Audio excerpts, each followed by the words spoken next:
Welcome to the Slop Farm. Enjoy the video. You begin by making sure you're the host or a co-host. That permission is required. Once confirmed, open the Zoom desktop app and join with your video active because Spotlight targets live video feeds.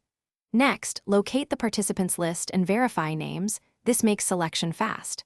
Now, find the participant video you want to highlight, right-click their thumbnail, or click the three dots. This first step sets permissions, visibility, and avoids delays once you apply Spotlight. Once you've right-clicked a thumbnail and chosen Spotlight for everyone, Zoom replaces Gallery with that primary feed. That's the how. Make sure to use Manage Participants when you need to spotlight additional people. Select each thumbnail and add or remove Spotlight as the conversation flows.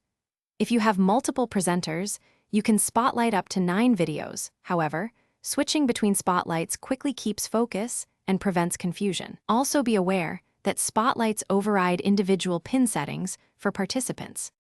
To finish, stop spotlighting by right-clicking the highlighted video and selecting Cancel Spotlight for everyone. That returns the view to normal. If Spotlight doesn't appear for participants, first make sure everyone is on a current Zoom desktop version and that you retain host or co-host status. Version and permissions are common issues. If problems persist, instruct users to pin the speaker locally as a fallback, since pin affects only their view and can temporarily replicate Spotlight behavior until the main issue is resolved. Thanks for watching.